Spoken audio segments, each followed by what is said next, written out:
Assalamualaikum warahmatullahi wabarakatuh. Selamat pagi anak-anak kelas 11 RPL. Kita masuk ke babak baru, ke topik baru di mata pelajaran pemrograman web dan perangkat bergerak kelas 11 ini. Kemarin kita sudah belajar tentang basic HTML ya.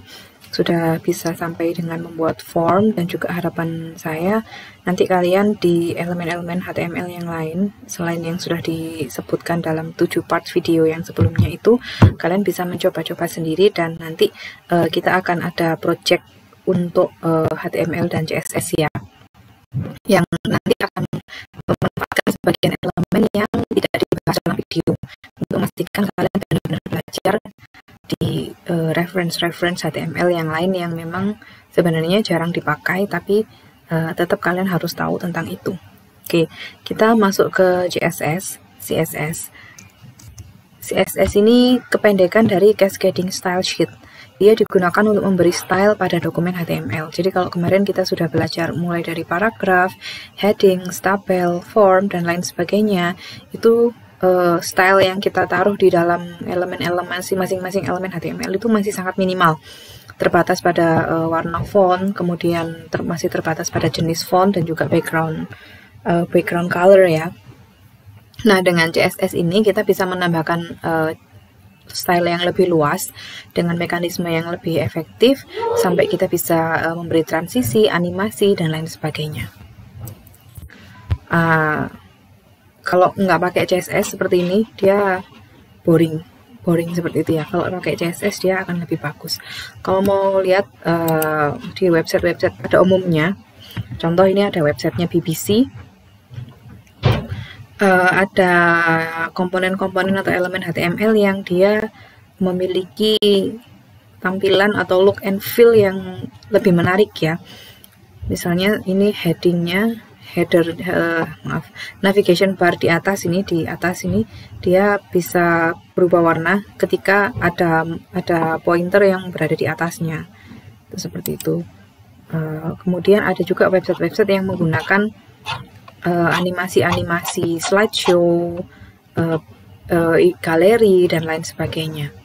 Itu bisa dibuat dengan menggunakan CSS. Kemudian nanti untuk kelanjutannya, setelah kita belajar CSS, kita akan mencoba untuk menerapkan CSS itu di halaman website kita. Kemudian nanti kita akan juga belajar lebih lanjut tentang SASS dan juga Bootstrap ya, masih dalam topik styling HTML. Target kita di CSS ini adalah membuat desain responsif ya. Target pertama kita, nanti akan ada target berikutnya, tapi target pertama kita adalah membuat desain responsif. Ini basic ya, contoh seperti ini. Apa itu desain responsif? Desain responsif adalah desain website yang respon terhadap pergantian resolusi atau pergantian ukuran. Jadi kalau kalian zaman sekarang kan sudah bisa buka apapun lewat handphone. Kalian buka e-learning.smkn12malang.id itu juga bisa lewat handphone kan. Ketika dia dibuka di handphone dan dibuka di laptop, dia tidak berantakan desainnya, dan dia menyesuaikan diri secara otomatis terhadap ukuran dari halaman itu. Kan kalau di laptop ya, atau di PC atau di desktop itu layarnya akan lebih besar. Misalnya seperti ini. Nah, dia tetap, kalau kalian lihat ini headernya dibuat full seperti ini 100%, dia akan tetap 100% berapapun ukuran layarnya. Misalnya dia dibuat di view atau ditampilkan di handphone misalnya dengan ukuran layar segini, contohnya 359x502, maka tetap blok yang paling atas ini akan tetap 100%, dan navigasi yang lain atau elemen-elemen yang lain akan tetap menyesuaikan. Ini navigasinya menjadi seperti ini untuk menyesuaikan ukuran ini. Nah, ini tetap meskipun menjadi kecil dia tetap menyesuaikan. Nah, footernya juga menjadi seperti ini, dia menyesuaikan. Kalau misalkan dipenuh seperti ini, dia menyesuaikan menjadi seperti ini ya. Mainnya di tengah, kemudian navigasi di kiri, kemudian ada blok di sebelah kanan. Kalau misalkan lebih besaran lagi, dia tetap dikecilkan, blok yang di kanan dia turun ke bawah untuk menyesuaikan. Ini namanya desain yang responsif. Jadi dia responsif atau merespon terhadap perubahan ukuran. Kalau misalkan web itu tidak responsif, kita akan kesulitan karena sebuah website ini dia harus mampu di view atau ditampilkan dalam berbagai ukuran layar. Demikian. Kemudian cara penggunaan CSS yang akan kita pakai, yang akan kita bahas di course kita yang seri kedua, topik kedua ini adalah dengan yang pertama menggunakan internal CSS. Menggunakan internal CSS di mana style itu atau CSS-nya itu ditaruh dalam satu dokumen yang sama dengan halaman HTML yang akan diberi style. Jadi ini contoh ada satu dokumen HTML ya, doctype HTML dari sini sampai bawah ini. Di sini ada style seperti ini. Ini adalah bagian CSS-nya yang menjadi satu dokumen. Ini salah satu cara. Cara yang kedua adalah dengan menggunakan inline. Inline, dia CSS-nya, stylenya ditaruh pada elemen yang akan diberi style. Contoh di sini ada satu dokumen HTML yang akan diberi style pada H1. H1. Ini kalau kalian lihat H1 style color blue text line center. Di sini khusus untuk H1 diberi style seperti ini. Kemudian ada paragraf P style color red, this is paragraph. Ini stylenya langsung ditaruh di dalam paragraf. Jadi inline CSS ini adalah CSS styling yang ditaruh pada elemen HTML yang ingin di style. Jadi kalau internal tadi dia tidak di dalam elemennya, elemennya tetap ini H1, this is heading, P, this is paragraph. Tapi stylenya ditaruh di atas dalam tag tersendiri. Style seluruhnya ditaruh di sini. Kalau inline dia langsung style yang akan dipakai pada elemen itu ditulis di dalam elemen itu. Jadi stylenya ditaruh di dalam tag. Kemudian yang akan kita fokuskan nanti karena yang akan paling banyak kita pakai adalah external CSS. External CSS stylingnya atau file CSS-nya akan kita buat pada file tersendiri. Jadi contoh di sini ada file dengan isinya CSS diberi nama mystyle.css, disimpan dalam satu file tersendiri dengan nama mystyle.css, kemudian dipakai pada suatu dokumen HTML dengan menggunakan link rel style sheet href mystyle.css. Itu sedangkan seluruh komponen CSS yang mau dipakai pada dokumen HTML ini itu ditaruh pada suatu file terpisah, gitu ya. Oke, kita masih menggunakan ini sebagai support, menggunakan W3 School sebagai support, tapi di bagian CSS ya. Jadi kalian bisa tetap menggunakan w3schools.com, kalian pilih CSS. Sedikit insight lagi tentang bagaimana cara menggunakan CSS ini tadi. Eksternal, contoh ini ada file mystyle.css terpisah, kemudian dipakai pada dokumen HTML-nya dengan menggunakan link rel style sheet. Ini udah pasti ya, atribut link ini menggunakan rel, atributnya salah satunya ini harus seperti ini. Jadi ini tidak perlu kalian banyak pikirkan. Yang harus kalian sesuaikan adalah href. Href ini dipakai untuk mendefinisikan file CSS mana yang dipakai pada dokumen HTML ini. Jadi kalau filenya diberi nama mystyle.css, maka hrefnya juga harus menggunakan mystyle.css. Ini kalau eksternal. Kalau internal, seluruh style CSS-nya yang akan dipakai pada dokumen itu ditaruh pada satu tag seperti ini. Satu tag style.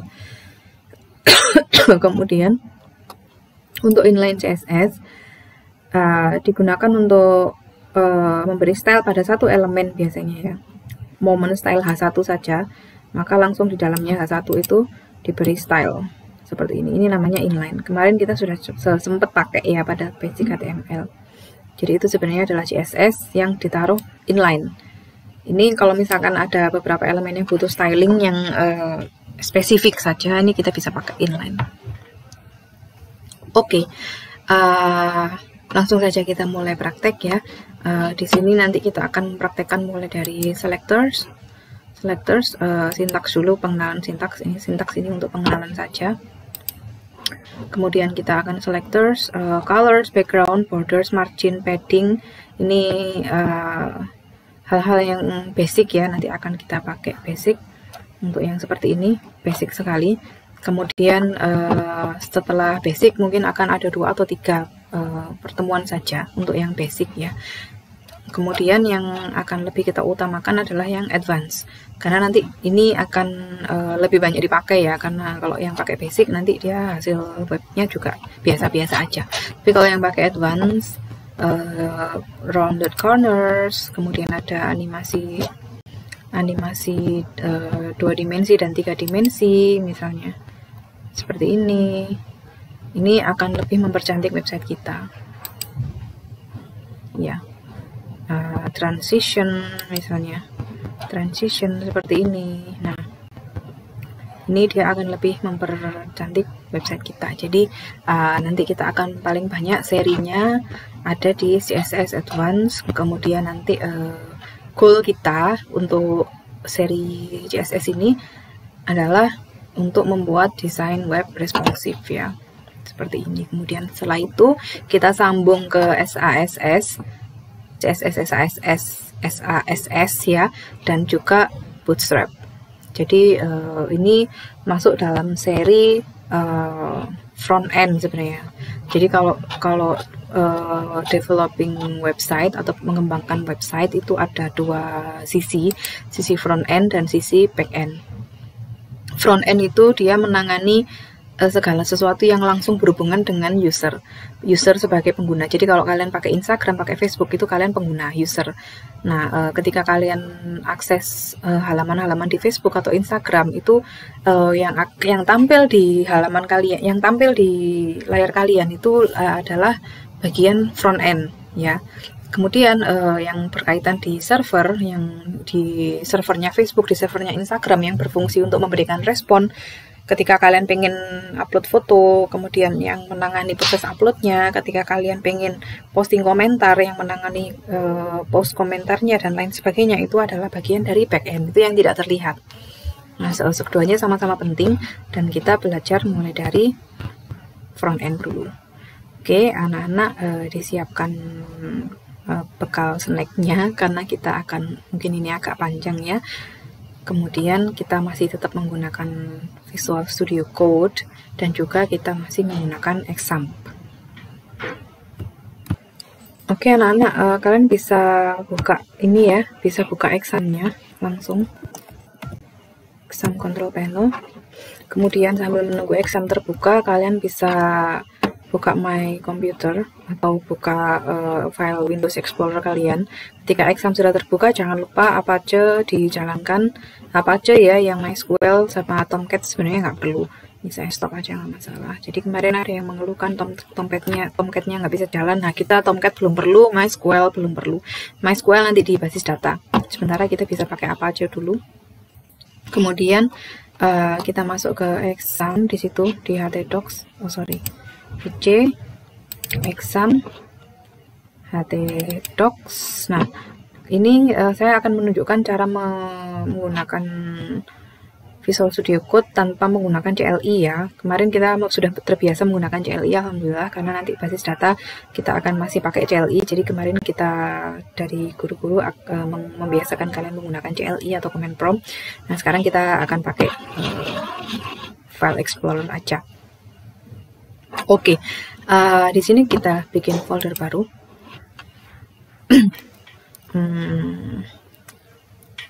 Kita kasih topik 2 CSS ya, atau ya Allah masalah, topik 2 CSS seperti itu. Nanti ini yang akan kita pakai untuk menyimpan latihan-latihan kita, latihan-latihan CSS kita. Kemudian di dalamnya bisa kalian kasih folder lagi. Di situ kalian kasih folder namanya CSS ya. Nanti di situ akan kita pakai untuk menyimpan style-style kita, style-style CSS kita ya di sini. Karena nanti kita pakai mekanisme eksternal ya. Kita pakai mekanisme eksternal CSS seperti ini, sehingga nanti file CSS-nya akan kita taruh tersendiri. Nanti akan kita taruh di sini di folder CSS. Jangan lupa dibuat foldernya. Oke, kemudian kalian buka Visual Studio. Visual Studio Code ya, bukan Visual Studio. Visual Studio Code. Oke, ini Bu Dewi masih ada projectnya kelas 12. Tanpa menggunakan CLI, kalian bisa menggunakan open folder di sini, ya, open folder. Nah, di sini yang kita pakai adalah topik 2 CSS. Select folder. Nah, ini folder yang kita buat CSS. Kemudian ada topik 2 CSS, ini folder utamanya, working directory-nya ya, working directory-nya. Kemudian di dalamnya ada folder CSS yang tadi kita buat, yang ini. Nah, ini folder CSS. Nah, kemudian di sini kita bikin file index.html. index.html. Ini nanti yang akan kita pakai untuk halaman utama dari website yang kita pakai di topik 2 ini ya. Oke, kita atur saja seperti ini. Perfect. Nah, oke. Sekarang kita mulai dari pengenalan dulu deh, sintaks. Jadi CSS ini dia disusun dari selector kemudian declaration ya. Selector ini dia digunakan untuk menunjuk pada elemen HTML mana yang akan diberi style. Jadi contoh di sini H1, selector H1 sebagai selector, maka nanti style yang dituliskan pada deklarasi itu akan mempengaruhi H1. Jadi setiap kali H1 dipakai, setiap kali kalian membuat H1, maka style yang dituliskan pada deklarasi itu akan tertampil pada H1. Jadi color blue ini untuk memberi warna biru pada tulisan, kemudian font size 12 pixel ini untuk memberi ukuran pada font. Nanti ketika kalian menggunakan H1 seperti biasa ya, H1 seperti ini, menggunakan H1 seperti ini, maka H1 ini tanpa memberikan style apa-apa, dia langsung otomatis warnanya biru, kemudian ukurannya 12 pixel. Nanti kita akan praktekkan biar lebih jelas lagi. Oke. Itu untuk sintaks ya. Kemudian sebelum ke selektor kita akan coba satu dulu. Contoh external CSS. Jadi di sini kita akan buat 2 file ini akan kita taruh pada index.html. Jadi di sini seperti ini akan kita taruh di sini, putih saja itu, untuk mendemonstrasikan bagaimana membuat external CSS yang akan paling banyak kita pakai. Jadi dokumen HTML ini berisi satu heading dan satu paragraf. Satu heading, sorry ini mouse agak bermasalah. Satu heading dan satu paragraf. Oke. Head, title,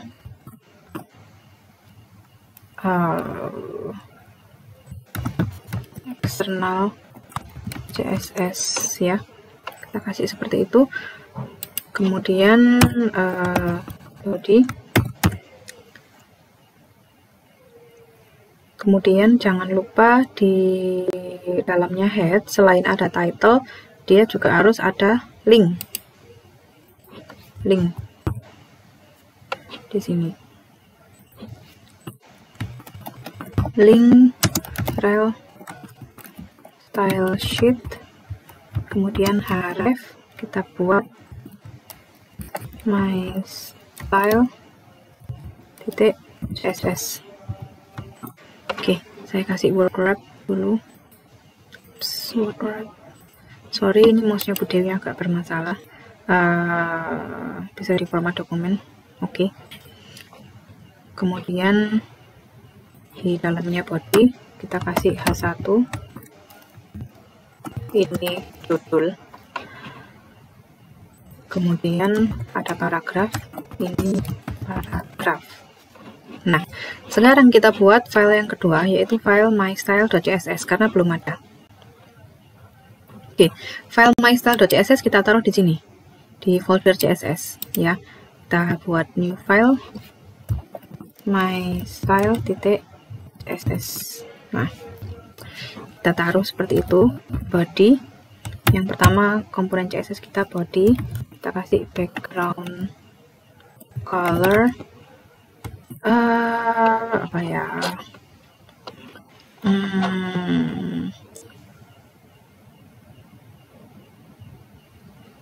Firebrick, atau kalian bebas, terserah. Body. Kemudian yang kedua adalah H1. Oke, color, color terserah, color gold misalnya. Kemudian margin left, jarak dari kiri ya. Oke, kita save. Sebelum kita coba, kita ini sudah jadi ya. Sebelum kita coba, kita sedikit modifikasi di sini. Kenapa? Karena file mystyle.css ini berada di dalam folder CSS, sehingga nama foldernya harus kita tuliskan ya. CSS garis miring mystyle.css. Seperti itu. Kemudian kita save. Jangan lupa ini hrefnya ditulis nama foldernya. Kita save, kemudian kita coba di localhost garis miring, nama foldernya adalah topik 2 garis miring CSS. Kemudian indeks HTML nggak perlu ditulis ya, karena biasanya kalau landing page itu halaman yang dituju ketika sebuah alamat website itu diketikkan, itu pasti akan masuk ke indeks HTML, sehingga nggak perlu ditulis nama filenya. Kalau indeks HTML atau home.html, langsung di enter. Nah, ini judul, ini paragraf. Jadi style yang kita tulis di mystyle.css untuk body, background color, Firebrick ini, ketika di sini kita pakai tag body, itu akan otomatis apply atau menggunakan style yang sudah kita definisikan pada mystyle.css. Begitu pula ketika kita menggunakan H1 di sini, H1 judul, maka otomatis pula dia akan menggunakan style yang sudah dituliskan di sini pada komponen H1 ya. Kalaupun di bawah ini kita taruh H1 lagi, misalnya H1 ini judul ke bawah seperti itu, kita save, kemudian di sini kita reload. Nah, dia akan langsung kuning, jadi kalian nggak perlu lagi mengulangi stylenya di sini. Jadi kalau biasanya kan kemarin kita kalau styling kan di setiap elemen itu kita kasih style, di sini kasih style, di sini kasih style. Nah, ketika style itu akan di-apply pada seluruh elemen yang sama, itu kita tinggal mendefinisikannya di sini di mystyle.css.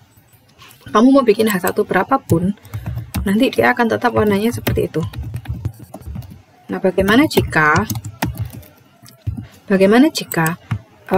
saya pengen H1 antara H1 dengan H1 yang atas dengan H1 yang bawahnya ini memiliki style yang berbeda. Disitulah pentingnya kita pakai selektor ya. Nanti habis ini kita akan langsung belajar selektor. Nah, ini yang saya demonstrasikan di sini adalah menggunakan CSS eksternal ya, eksternal. Nah, ini seluruh style yang ada di sini, ini seluruhnya ini bisa kita pindah ke dalam indeks HTML.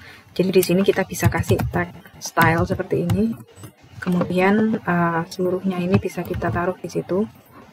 Bisa kita taruh di sini. File ini, seluruh kode program kita di sini di antara tag style ini. Kemudian langsung bisa kita pakai di dalam body. Nah, ini namanya internal. Tapi kadangkala kita membutuhkan beberapa elemen CSS ya. Sehingga nanti ketika ditaruh di sini semua, maka dia akan memperbanyak jumlah baris kode program, bisa sampai ratusan. Bahkan satu dokumen CSS itu bisa terdiri dari ratusan baris program, sehingga kalau ditaruh di sini semua itu akan sulit dibaca, sehingga saya tidak merekomendasikan menggunakan internal ya. tapi saya merekomendasikan menggunakan eksternal seperti ini. Nah, kembali ke sini tadi, bagaimana jika ini kalau kalian amati ketika di sini kita kasih H1 colornya gold, maka seluruh H1 akan berwarna gold seperti ini. Kemudian ketika di sini body background color warnanya fire brick, maka seluruh body akan warnanya fire brick. Bagaimana jika pengen antara H1 dengan H1 yang lain ini itu memiliki style yang berbeda-beda? Nah, ya, di situ kita harus menggunakan selektor. Oke, selektor. Ini saya close aja. Disitulah pentingnya selectors. Selectors ini dia digunakan untuk menunjuk atau menyeleksi. Select namanya juga selektor ya, dia digunakan untuk menunjuk elemen mana yang akan diberi style. Jadi kita bisa memberi style yang berbeda antara masing-masing elemen ini, antara H1 yang pertama, H1 yang kedua dengan H1 yang ketiga. Ini meskipun sama-sama H1-nya, tapi bisa diberi style yang berbeda-beda jika kita menggunakan selektor. Oke, selektor yang pertama adalah elemen selektor. Elemen selektor ini yang kita pakai di sini. Nah, ini namanya elemen selektor. Langsung ditunjuk namanya, langsung dituliskan namanya, nama elemennya, body, kemudian H1 atau elemen yang lain. Ya. Oke, ini namanya elemen selektor. Kemudian cara makainya ya tinggal langsung kita coding HTML seperti biasa. Ketika kita menggunakan elemen itu, maka style yang dituliskan di sini di deklarasi ini akan langsung terpakai. Itu namanya elemen selektor dan kita sudah pakai pada index.html ini. Berikutnya adalah ID selector. Nah, ID selector ini digunakan untuk elemen yang unik, artinya elemen yang dipakai beda sendiri dalam satu halaman HTML, itu beda sendiri gitu ya. Misalnya header sama footer, atau kita kembali ke website BBC tadi, bbc.com contoh. Kapan kita harus pakai ID? Nah, di sini kalau kita amati di website BBC, di atas ini ada navigation bar. Navigation bar ini hanya ada di atas ini saja kan, nggak ada lagi di tempat yang lain. Nah, kemudian ada juga footer yang paling bawah. Ini juga hanya di sini saja. Nah, ini elemen ini unik ya. Karena unik, kita bisa menggunakan ID. Maksudnya unik itu tidak berulang. Hanya ada satu footer dan hanya ada satu navigation bar di atas. Nah, sedangkan di tengah-tengah ini ada apa namanya, berita-berita yang ditaruh dalam blok-blok seperti ini ya. Nah, ini kan berulang ya. Berulang. Kalau berulang seperti ini, kita bisa menggunakan kelas.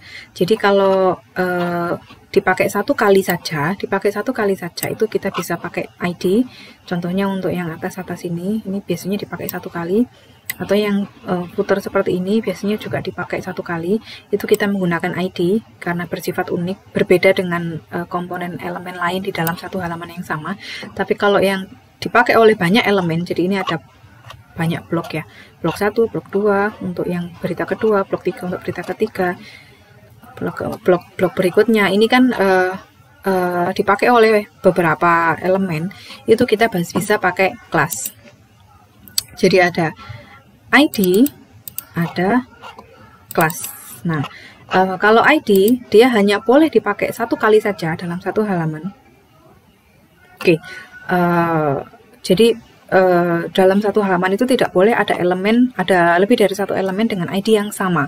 Jadi hanya satu kali saja. Jadi kalau ada satu elemen HTML ini yang hanya akan muncul satu kali, maka kita bisa menggunakan ID selector. Oke. Kemudian kalau kelas itu bisa dipakai oleh banyak elemen. Jadi kalau dalam satu halaman itu akan ada beberapa elemen HTML yang membutuhkan style yang sama antar elemen-elemen itu, maka kita bisa menggunakan kelas. Oke lah, langsung kita praktekkan aja. Oke, kita buat halaman HTML yang kedua. CSS selector HTML begini. Nah, kemudian di dalam folder CSS kita buat juga stylenya. Nah, sama aja namanya, nggak masalah, tapi titik CSS ya. Kalau yang tadi titik HTML untuk halaman webnya, halaman HTML-nya, kemudian yang di sini CSS selector ini untuk CSS-nya. Oke, kita buka yang CSS selector, atau kita buat di HTML-nya dulu deh. Gini. Bisa kita pakai referensi yang ada di sini ya. Oke. HTML, doctype dulu. Doctype. HTML. Kemudian head. Title-nya adalah CSS selectors. Seperti itu. Kemudian ada kasih link ya, link rel sama dengan style sheet, hrefnya adalah CSS garis miring CSS selector atau CSS ini. Oke, kita kasih word wrap, view word wrap seperti ini. Kemudian kita kasih body. Nah, di sini akan ada 2 paragraf ya, contoh seperti itu aja. Kita buat paragraf yang pertama dengan ID para 1 seperti itu. Hello world, paragraf ini menggunakan style ID para 1 seperti itu. Nah, kemudian yang kedua kita bisa kasih paragraf biasa yang tidak menggunakan style. Sedangkan paragraf ini tidak menggunakan style. Oke, kita save. Kemudian di sini kita bikin CSS-nya. Nah, CSS-nya adalah yang berada pada style ini. Untuk ID kita menggunakan hex tanda crash ya. Itu untuk selektor ID. Jadi kita beri nama para 1. Kemudian di dalamnya kita kasih style, contoh text align center. Jadi teksnya ditaruh di tengah. Kemudian color indigo misalnya. Seperti itu. Kemudian kalian save. Jadi kalau ID itu menggunakan selektornya adalah menggunakan crash ya, tanda pagar atau tanda hex. Oke. Kemudian di sini para 1 ini dipakai untuk ID para 1 ini dipakai untuk memberikan style pada paragraf pertama. Paragraf pertama kalau mau menggunakan style para 1 ini maka dia harus menuliskan ID-nya di sini. PID para 1 sehingga dia paragraf pertama ini akan menggunakan ID para 1. Begitu. Kita coba. Localhost topik 2 CSS selector .html. Nah, begini ya. Nah, para 1 ini karena sudah dipakai di sini di P yang pertama, maka dia tidak bisa dipakai lagi di paragraf yang lain. Itu kekurangan dari ID. Bukan kekurangan sih, tapi kriteria dari ID. Jadi memang dia ditujukan untuk suatu elemen HTML yang unik, yang lain daripada yang lain. Itu selectors. Kemudian selector ID maksudnya. Kemudian selector yang berikutnya adalah class. Nah, kalau class dia bisa dipakai untuk banyak elemen ya. Jadi kita bisa tambahkan class di sini. Misalnya class center. Seperti itu. Kemudian text align center, color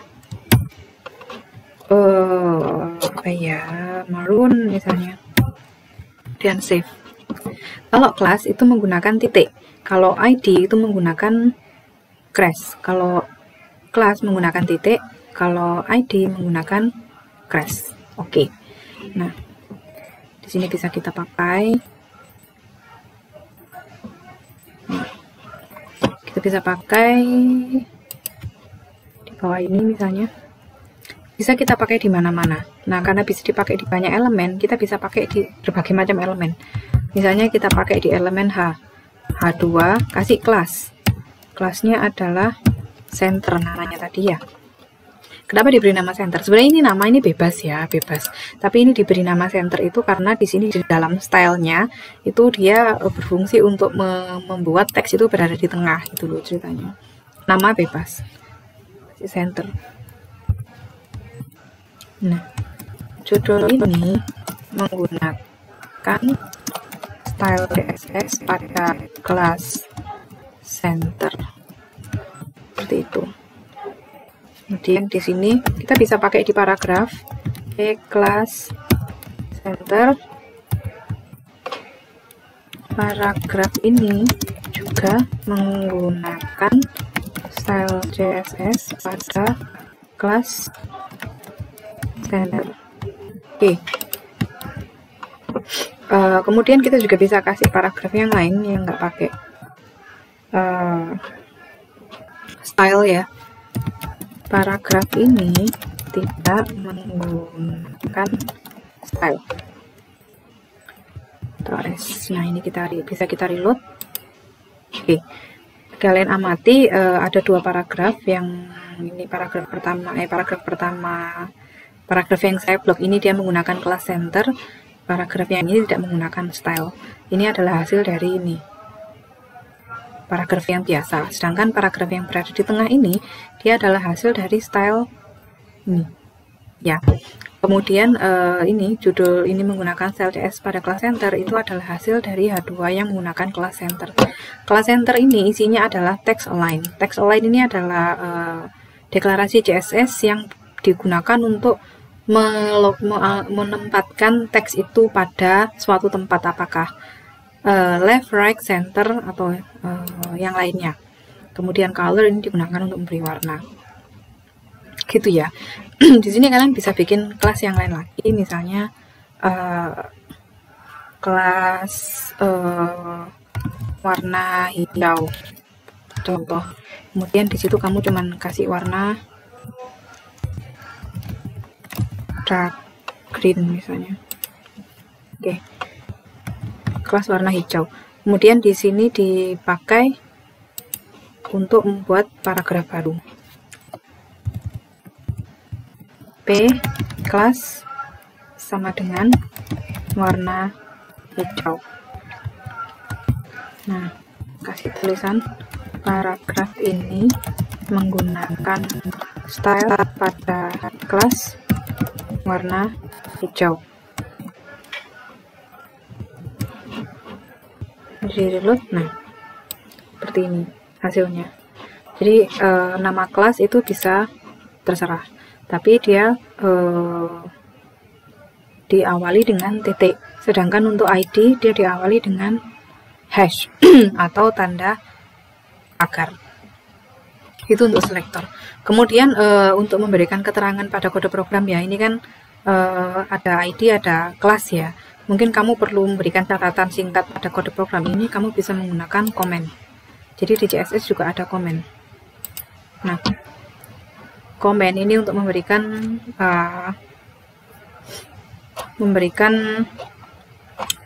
keterangan yang tidak akan terbaca oleh compiler. Jadi kamu bisa nulis apa aja di situ. Contoh di atas ini kita kasih komen. Komen ini kamu bisa ngisikan apa aja, tidak mengikuti peraturan apapun ya. Dia pure untuk memberi keterangan. Ini adalah CSS selector ID. Hanya saja ketika menggunakan komentar, kalian harus mengawali dengan garis miring bintang. Itu khusus untuk CSS, garis miring bintang. Nah, ini bisa kamu kasih keterangan seperti ini. Ini adalah CSS selector class. Oke. Seperti itu. Itu adalah komen. Ya. Ketika di run di sini, dia tidak akan mempengaruhi apapun. Ya, kamu bisa nuliskan apa saja di situ, tapi sebaiknya memang digunakan untuk memberikan keterangan pada kode program. Ketika dijalankan di sini, dia tidak akan mempengaruhi hasilnya, karena tidak dibaca oleh compiler, tidak akan diterjemahkan oleh compiler.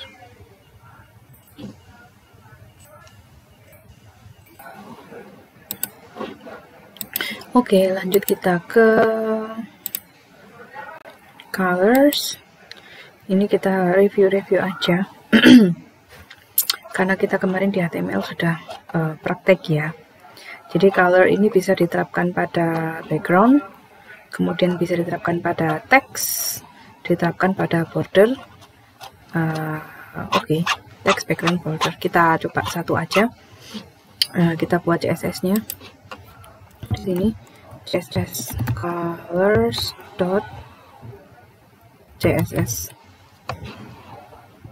Kemudian di halaman HTML-nya juga kita buat HTML-nya. Di sini ya.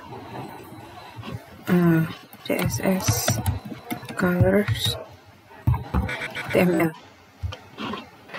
Oke. Kita buat kode CSS-nya dulu aja. Yang pertama untuk background color, kita buat kelas aja deh. Kelas BG tomato. Gini ya, kita reference ini. Kalau bikin kelas seperti ini kan, titik nama kelas, kemudian kita kasih komen atasnya biar bisa ada keterangan. Background color, BG tomato, kita kasih ada sini ya, background color tomato. Oke. Kemudian kita kasih lagi kelas lagi, BG Dodger 2, seperti ini. Nah, background color Dodger blue. Oke, itu untuk background color. Kemudian kita bikin untuk yang text color. Text color, kita bikin kelas txt tomato, warna tomato lagi, kemudian color tomato,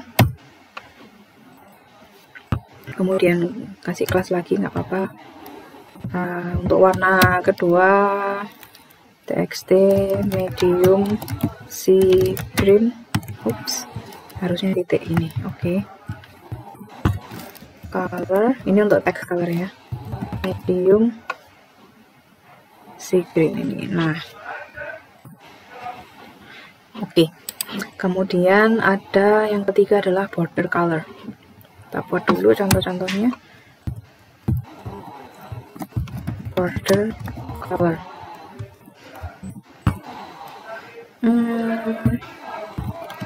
border black seperti ini. Nah, ini kasih border 2px, ini untuk ketebalannya solid black. Nah, ketebalannya garisnya maksudnya ini 2 pixel. Terus kasih lagi border ungu purple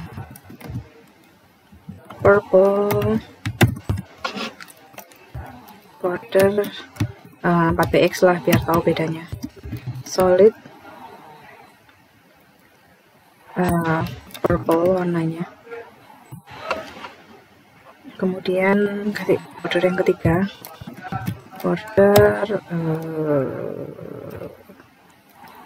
red merah, border 6px namanya.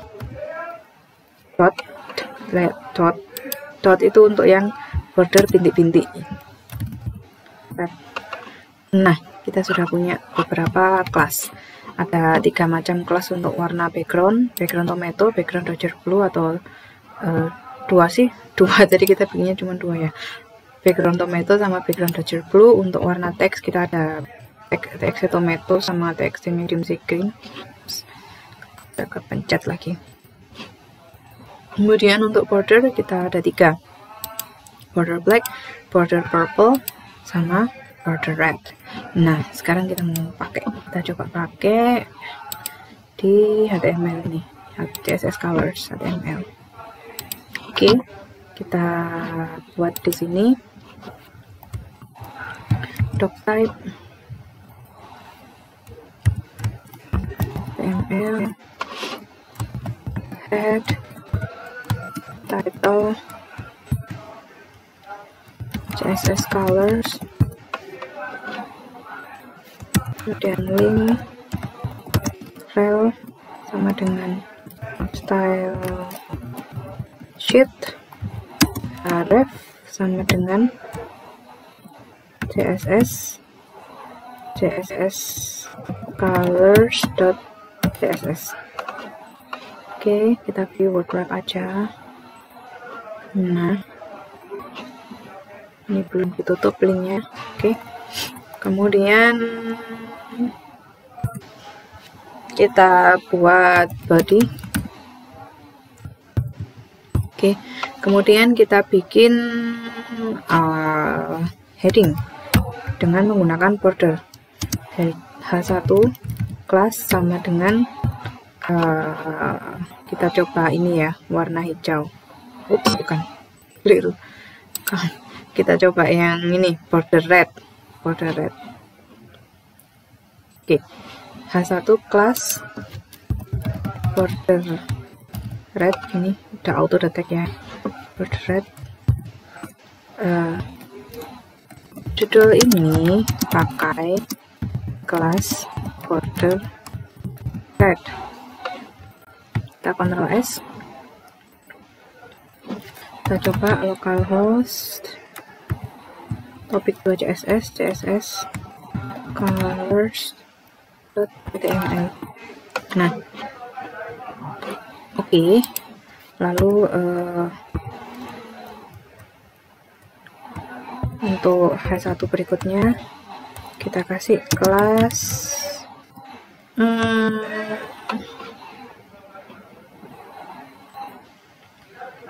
border purple. Kita kasih kelas border purple.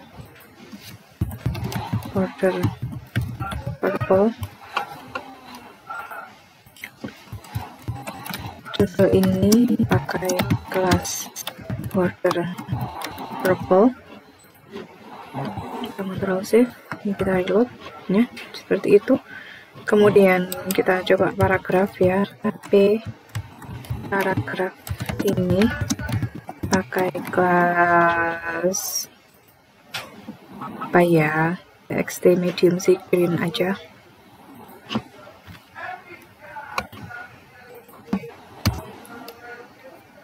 TXT medium sea green. Jadi di sini kita kasih kelas TXT. Nah, ini. Oke. Kemudian apa yang belum kita pakai ini? Yang belum kita pakai adalah background color. Oke, background color. CSS colors, kita kasih paragraf atau H3 lah, H2 kelas sama dengan BG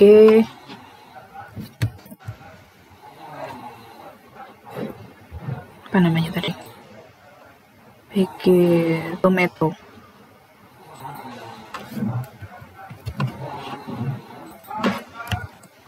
BG tomato.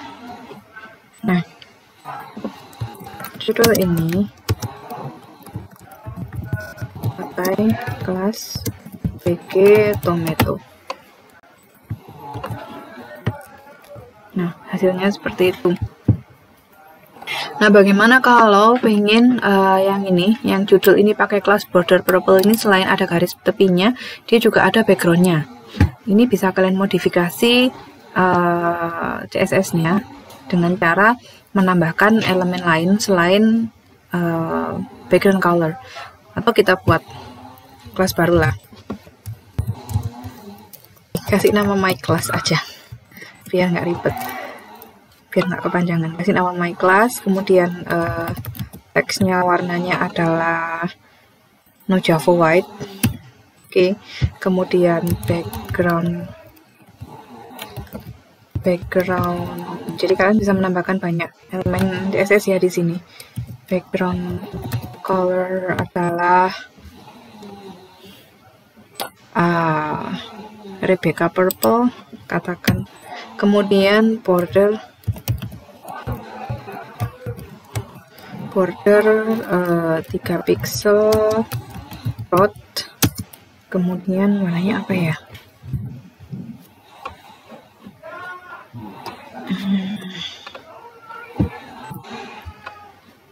Indian red boleh.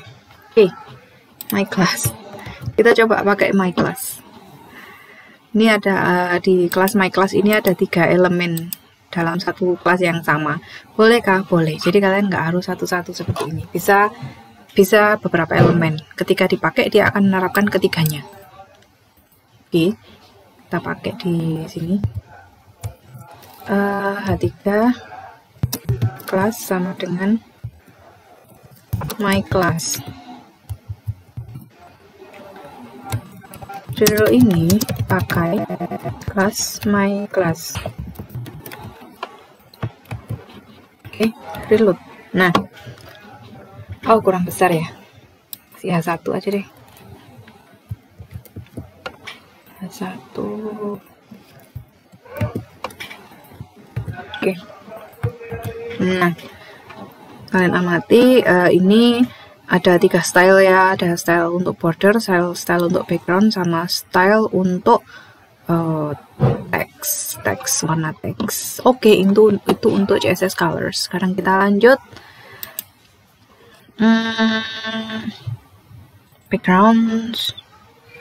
Backgrounds ini ada beberapa bagian. Ada color, warna kita sudah pakai, jadi nanti ini kita nggak perlu bahas lagi. Kemudian ini background color kita sudah pakai, kita nggak perlu bahas lagi. Kita nanti akan bahas background image, background repeat, background attachment, dan background position. Background color skip, kemudian skip. Oke. Ini yang perlu kita coba adalah opacity atau transparansi. Jadi sebuah elemen itu bisa kita kasih opacity atau transparansi. Semakin kecil nilai opacity-nya, maka dia akan semakin transparan. Jadi contoh di sini, opacity 1 dan opacity 0,6 dan opacity 0,3. Dia yang opacity 1 ini dia nggak transparan sama sekali, sedangkan yang opacity 0,3 ini adalah paling transparan. Oke, kita coba untuk yang CSS backgrounds. Opacity, langsung kita ke opacity. Kita buat di sini CSS backgrounds .css. Oke. Kemudian di sini kita buat juga file HTML-nya. .html. Nah, kita buat dulu di sininya CSS-nya. Kita kasih div background color gain, kita sesuaikan seperti itu aja deh, biar kalian nanti bisa coba. Div first opacity, untuk yang pertama kita kasih opacity 0,1 tuh. Kemudian untuk yang kedua div second kita kasih opacity 0,3 seperti itu. Kemudian div third kita kasih opacity 0,6. Oke, save. Kemudian di CSS background kita panggil itu type HTML, taksi head, title nya adalah CSS backgrounds, itu view wardrobe. Oke. Kemudian link rel sama dengan style sheet, ref sama dengan CSS backgrounds CSS. Oke. Kemudian body. Nah, kita pakai seperti ini. Oke.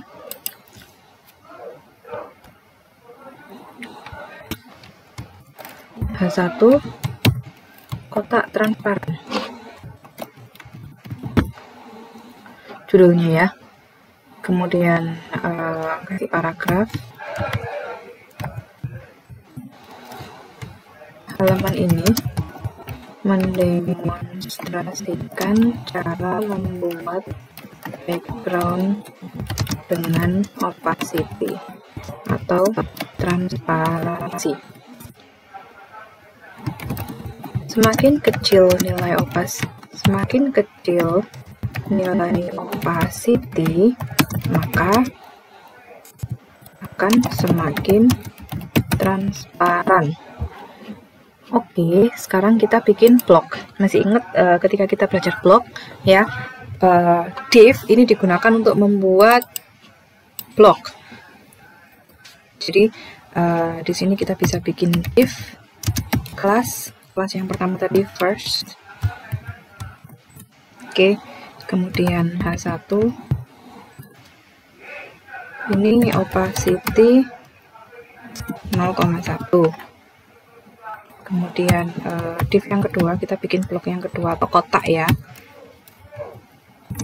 kelas second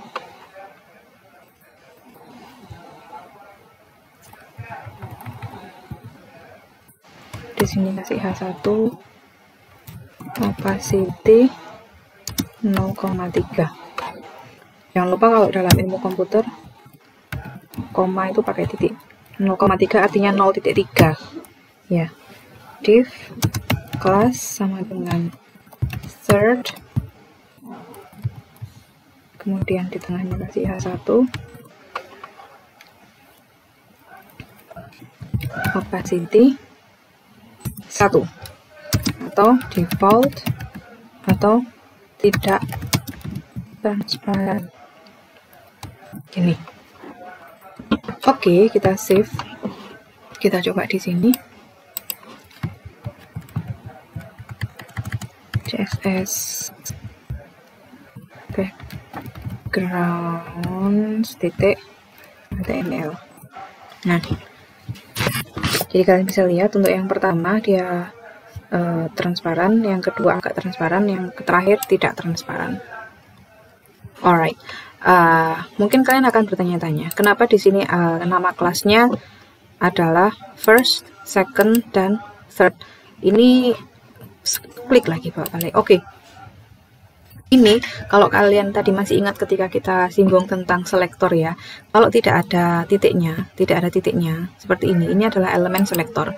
Jadi ketika kita tulis div seperti ini tanpa titik, tanpa tanda pagar, maka dia akan apply atau akan mempengaruhi seluruh elemen div ya, seluruh elemen div. Jadi seluruh elemen div yang ada pada halaman HTML yang memakai style ini, itu background colornya akan hijau ya. Kemudian di situ bisa kita kasih kelas khusus untuk div saja. Jadi di sini kelas khusus untuk div. Div first, div titik second, div titik third, div titik first, div titik second, div titik third. Nah, kemudian third. Ini saya ngetik third kok gini ya. Third, harusnya gini deh. Oke. kita ganti ya, third, tapi kok ya tetap oke lah. Oke, div first, div second, dan div third. Nah, di masing-masing kelas ini di set opacity-nya. Opacity 0,1, opacity 0,3, opacity 0,6. Loh, kenapa kok di sini di div first dan div second ini nggak dikasih background color, Bu? Karena background color-nya sudah di set di elemen selector. Jadi ini seluruh div akan memiliki background color green, tapi kalau kita pengen div 1 itu opacity-nya 0,1, kemudian div yang ini opacity-nya 0,3, maka div itu bisa kita bagi menjadi beberapa kelas lagi. Gitu ya. Jadi ini adalah elemen selektor. Kita kasih tanda aja.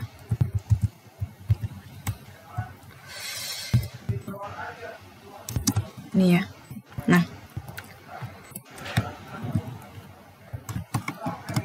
elemen selektor, tertulis elemen div, buat wrap, tertulis elemen div yang artinya seluruh elemen div pada dokumen HTML yang memakai style ini akan berwarna, akan memiliki background color green seluruhnya ya.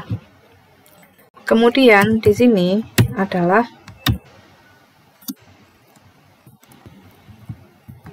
kelas selector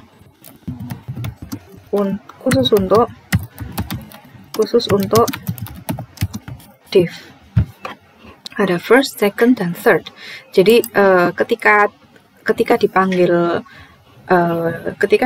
seperti ini, div class first, maka dia sebenarnya akan menerapkan style dari sini, dari elemen selektor ini otomatis.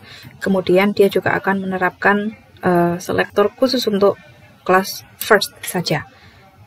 Ya, saya harap kalian paham ya. Nanti kalau kurang paham, segera tanya aja. Jadi ketika kita panggil div class second seperti ini, maka dia otomatis akan menerapkan dua style. Style yang pertama adalah stylenya div yang sudah ditaruh di atas ini. Elemen div semuanya dikasih background color green. Kemudian di sini dia kasih kelas second, maka dia juga akan menerapkan kelas second. Ini ya. Jadi ini bisa menjawab bagi mungkin kalian yang bertanya-tanya apakah bisa kita terapkan lebih dari satu kelas pada sebuah elemen HTML. Jawabannya iya, bisa dikatakan bisa, tapi dengan cara seperti ini. Jadi ada elemen selektor, kemudian ada kelas selektor khusus untuk elemen itu. Jadi ini seluruh div akan memiliki background green, kemudian ini adalah kelas selektor untuk div, tambahan style untuk div yang semuanya di background hijau tadi. Gitu ya. Sungguh ini diganti. Misalnya lagi. Oke. Maka seluruh div, seluruh kotak ya. Div itu kan sebenarnya untuk bikin kotak kan, seluruh blok. Dia akan berwarna kaki juga, tapi dengan opacity yang berbeda-beda. Opacity-nya diatur dari kelas div first, second, atau third. Jadi karena dia setiap div itu memanggilnya kelasnya beda-beda. Div yang pertama manggil kelas first, div yang kedua manggil kelas second, div yang ketiga manggil kelas third, maka opacity-nya beda-beda karena diatur di sini juga beda-beda. Tapi background color-nya akan sama semua karena di sini dia menggunakan elemen selektor. Jadi diingat-ingat, elemen selektor itu akan terpakai untuk seluruh elemen yang menggunakan selektor itu. Jadi yang menggunakan selektor div, apapun itu, di seluruh halaman ini, itu akan menggunakan background khaki. Gitu ya. Oke, itu untuk opacity.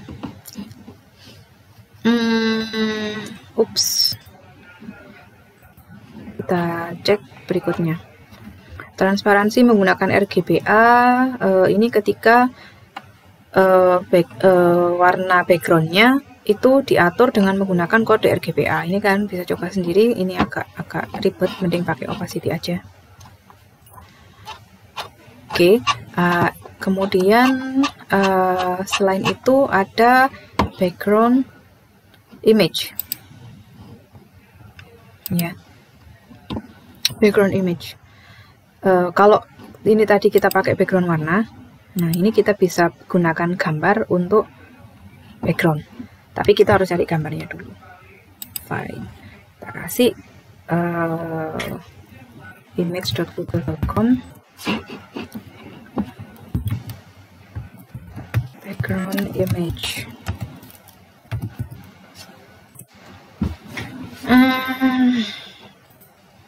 Gini aja, kita save as di lokasi CSS kita, atau gini aja deh, PNG. Oh bukan, tadi di topik 2 htdocs ya, htdocs. Kemudian topik 2 CSS. Oke, kasih folder namanya img. Jadi untuk saran saya, ketika kalian mendevelop aplikasi web, kalian memisahkan antara dokumen HTML dengan dokumen CSS dengan dokumen gambar. Jadi kasihlah folder sendiri-sendiri seperti ini. Kasih nama BG. Oke. Sekarang kita coba untuk background image.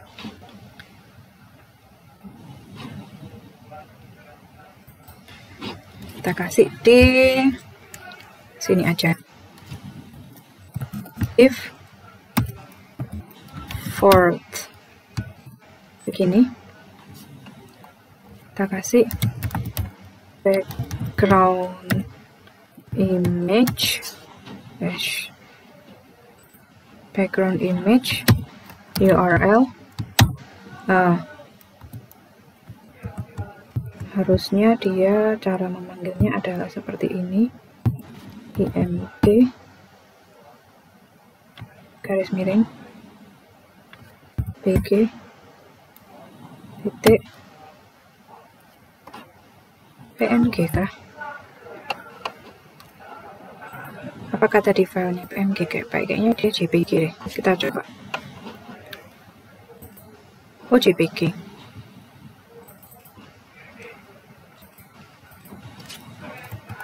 Apakah dia harus pakai titik? Kita lihat. Oke. Kita cek, kontrol klik, apakah gambarnya masuk. Oke, nggak masuk, berarti ini bisa kita hapus. Coba. Oke, kita kontrol S. Ups, kontrol S. Kontrol S. Kita kontrol klik. Oke, masuk. Berarti nggak pakai titik. Alright, sekarang akan kita coba di HTML-nya. Nah, HTML-nya adalah CSS background. Fine. Di sini kita kasih H1. PR untuk bicara H1. Kita kasih judul background image. Nah, kita kasih div kelas tadi adalah kelasnya adalah fourth seperti itu.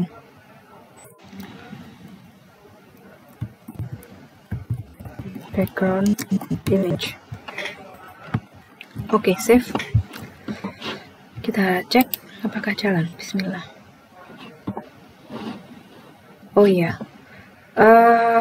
Oke, kita cek dulu di sini. Harusnya dia nggak pakai ini. Kita kasih kelas sendiri aja.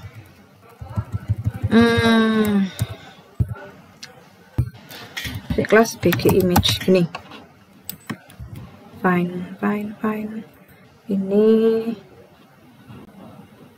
Kemudian kita kasih paragraf. Kenapa nggak bisa? Karena div-nya kadung dikasih background color ya. Jadi kalau udah background color nggak bisa lagi background image. Jadi harus pilih salah satu. Apakah kamu pakai background color? Apakah kamu mau pakai background image? Oke. Oke, kesalahan ada pada penulisan URL ya. Sorry, URL yang benar untuk file yang berada di luar folder, tapi dia berada di luar folder CSS, tapi dia berada pada folder IMG, di mana folder CSS dan folder IMG ini sama-sama berada pada folder topik 2.css adalah dengan memberikan titik 2 garis miring IMG BG JPG. Jadi ini tadi kita kan masih pakainya nggak pakai ini, nggak pakai titik 2. Nah sekarang kita harus kasih titik 2 seperti ini. Si titik 2 artinya lompat keluar satu folder, kemudian lompat keluar satu folder ya. Ini kan file CSS background ini ada di dalam folder CSS. File CSS background itu ada di dalam folder CSS. Nah kita kan harus keluar, lompat ke sini, masuk lagi ke folder IMG.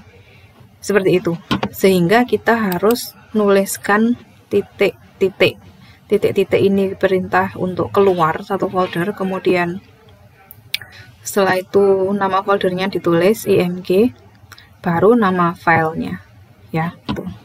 Oke, sekarang kita tahu cara mereference ke image di luar folder ya. Baik, ini sudah jalan. Kemudian di sini kelas yang dipakai adalah BG image ya. Nih, namanya kan tadi kita sudah ganti dengan BG image, jadi kita harus sesuaikan lagi. Di sini P class BG image, background image. Kemudian di sini kita bisa kasih teks yang agak panjang ya, biar background image-nya agak ketahuan. Paragraf ini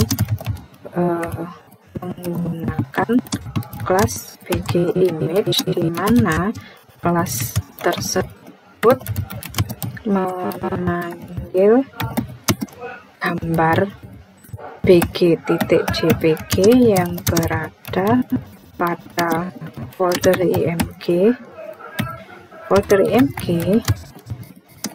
IMG sendiri berada pada root atau folder utama, yaitu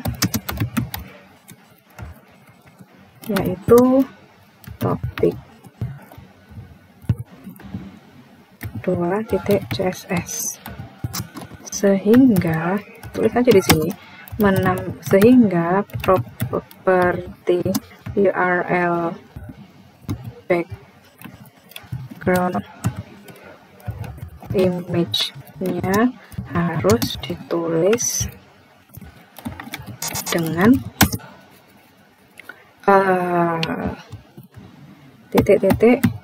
img bg.jpg seperti itu. Oke, kita cek. Nah, jadi karena ini teksnya kecil, dia hanya akan menggunakan bagian yang atas dari background image kita kan kayak gini ya. Dia hanya di atas. Jadi tidak keseluruhan gambar itu akan nampak, enggak. Karena cuman kepake yang atas aja, maka dia ya gambarnya yang di atas aja yang terpakai. Kita bisa kalau background, karena backgroundnya seperti ini, kita bisa ganti tulisannya menjadi warna yang cerah ya, biar tidak gelap. Jadi di sini bisa kita kasih. Selain itu bisa kita kasih color.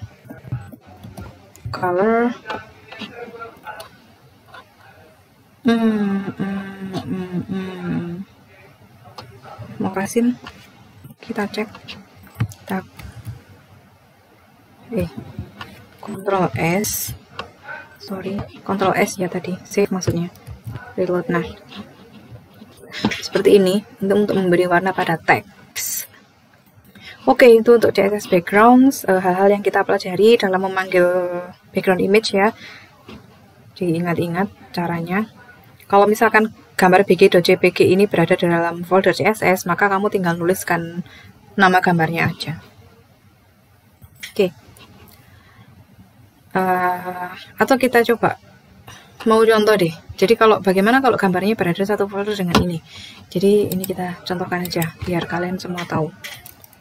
Kita kasih background, kita cari background image lain. Background image. Kok kayak gini?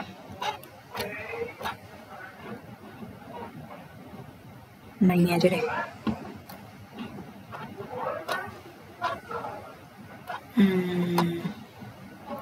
Ini aja deh. Oke, kita save as. Kalian boleh pakai gambar sesuka hati ya. Nah, sekarang gambarnya saya taruh di dalamnya folder CSS ya. Jadi satu dengan CSS kita. Kita kasih nama bg2.jpg gini. Alright, ada di sini. Jadi satu folder dengan CSS. Nah, caranya sekarang kita bisa kasih kelas lain. bg image 2. Seperti ini. Kemudian ini kita kasih keterangan biar tahu. bg image jika gambar ada di folder lain. Kemudian ini kita kasih keterangan bg image jika gambar ada dalam satu folder yang sama dengan file CSS ini. Oke, kita kasih background image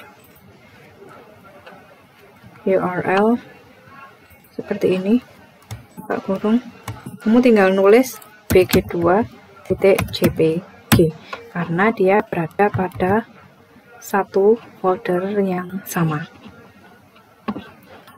Kita coba another p, kita kasih p yang lain dengan kelas itu. P kelas sama dengan bg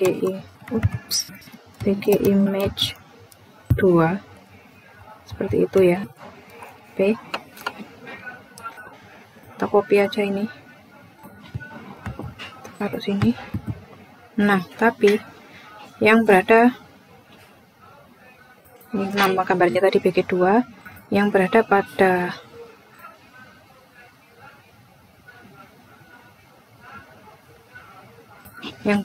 dalam satu folder yang sama dengan file CSS yang dipakai oleh halaman ini, sehingga properti URL background image-nya harus ditulis dengan bg2.jpg. Ctrl S, kita cek.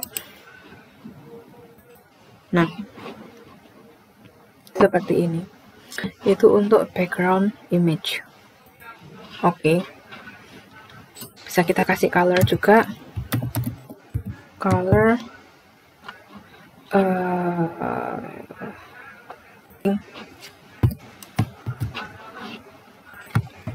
nah, oke.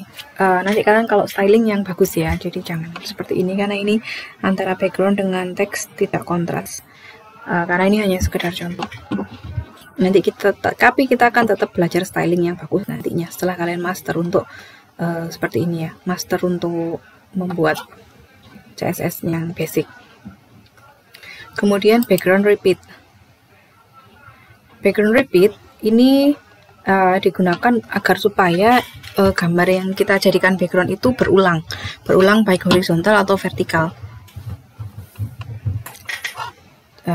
Jadi contoh seperti ini.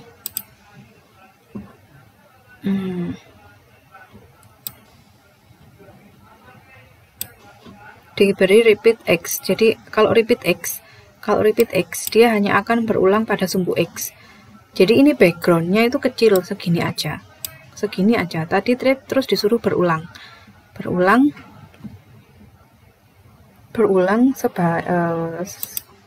secara horizontal.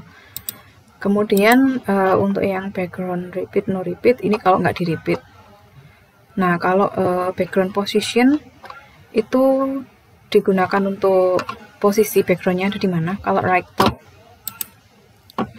nah kalau right top ada di sebelah kanan atas ya. Nah ini untuk sebelah kanan atas itu right top. Kemudian kalau left top, contoh di sini saya ganti left ya, left top dia akan pindah ke samping. Kalau center top dia akan berada di tengah. Itu untuk posisi. Ini bisa kalian coba-coba. Oke. Kita cari gambar background lagi. Apa ya?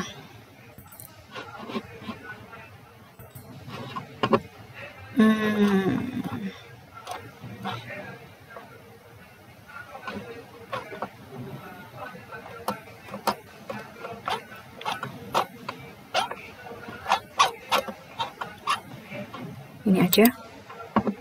Kita save as, save image as, taruh di sini folder img bg3.jpg.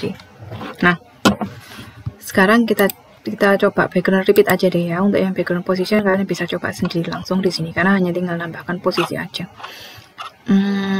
Background repeat. Oke.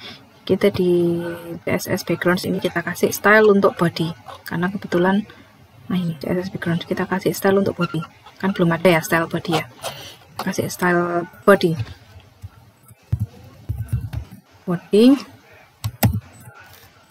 background image. Ini elemen selector ya, perhatikan ini tidak ada titik, berarti dia akan berlaku untuk seluruhnya body.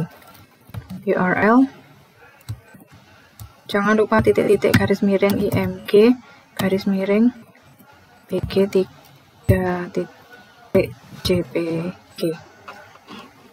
seperti itu. Kemudian kasih background repeat y misalnya untuk berulang di sumbu y. Kita coba.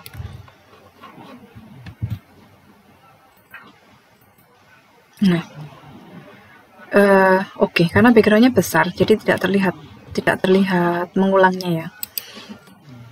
Kita kasih background yang lebih kecil. Background small.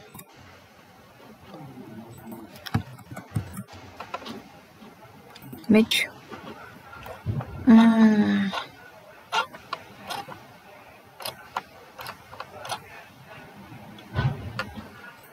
Snowflakes. Apakah ini kecil? Kita coba. Save as snowflake. Oke, kita ganti snowflake.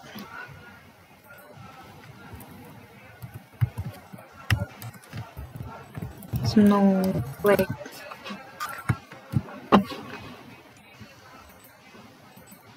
Nah, kalian amati dia akan berulang. Oke lah, beginilah mengamatinya. Nah, dia akan berulang ke bawah. Kalau misalkan kita ganti repeat X, dia akan berulang ke samping. X seperti ini. Nah, dia akan berulang ke samping. Ini sesuai dengan sumbu X ya. Ya, kalau repeat Y, maka dia akan berulang ke bawah. Oke, berulang sesuai dengan sumbu Y, itu maksudnya.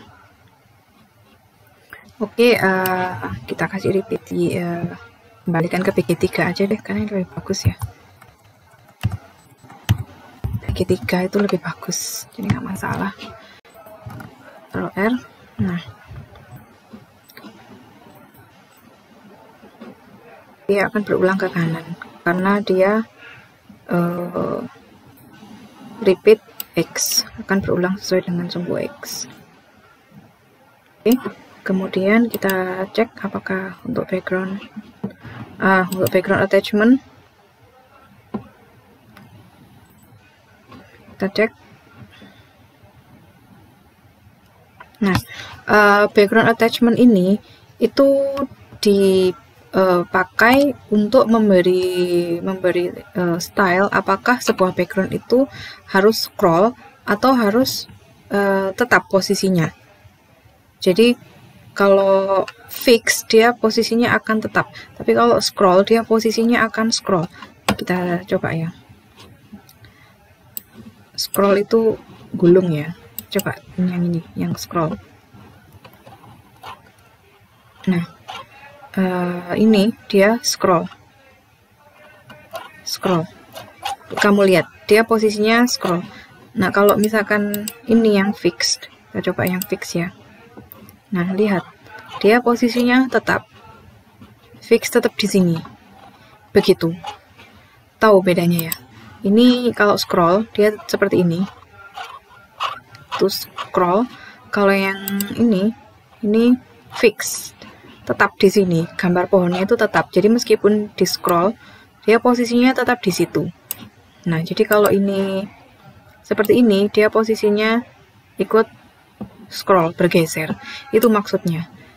Kita coba apakah itu bisa di-apply di sini, di background kita. Bawah sini. Background attachment. Kita kasih coba scroll. Nah, apakah yang akan terjadi? Reload. Oh ya, karena scroll dia harus banyak teksnya. Oke.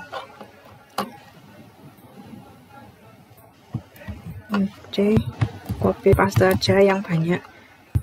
Ini yang banyak. Paste yang banyak. Oke. Sampai dia kanan. Nah,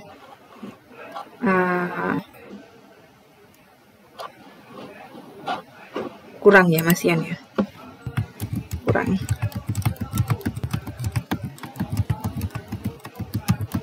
Oke, kita banyakin. Kita cek lagi di sini. Nah, apakah dia akan scroll?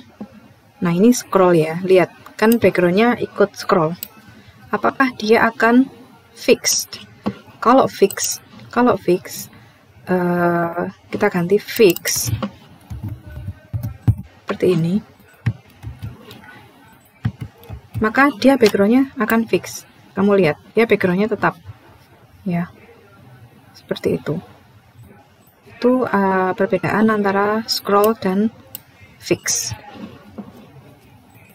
Kemudian oke. Selain itu juga dikasih margin juga bisa. Margin itu jarak ya, jarak antara tepi layar dengan background.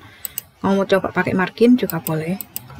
Coba margin left misalnya, margin tepi kiri masih 300 px. Kalau seperti ini dia akan jadi seperti apa? Jadi kamu coba. Nah, agak geser ke kanan gitu ya, itu margin. 100 aja. R itu margin ke kanan. Oke, ini kalau fix seperti ini, backgroundnya tetap di situ. Kalau scroll, backgroundnya ikut scroll. Lalu background shorthand.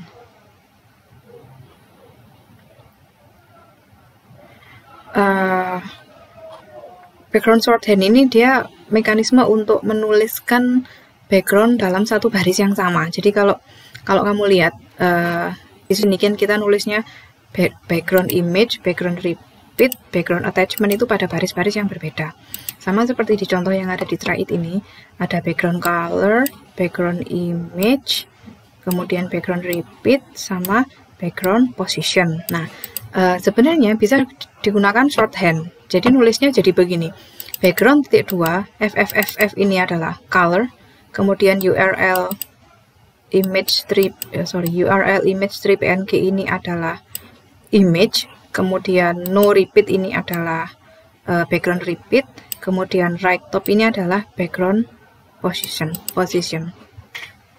Jadi bisa di shorthand atau bisa ditulis dalam satu deklarasi. Kita bisa coba di sini. Nah, ini bisa kita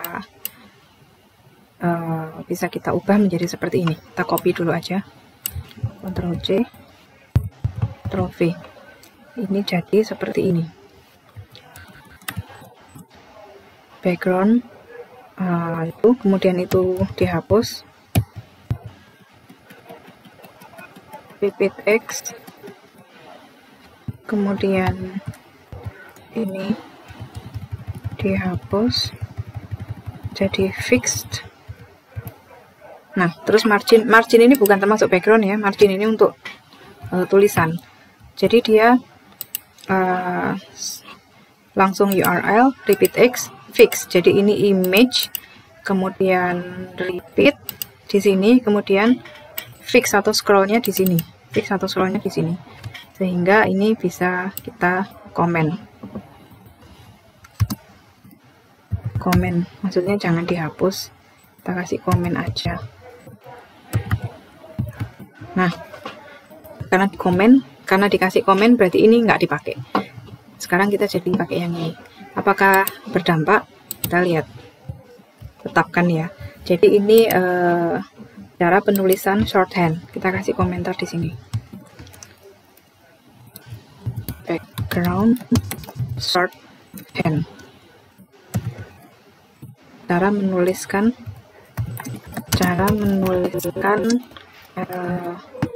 deklarasi CSS background dalam satu baris deklarasi.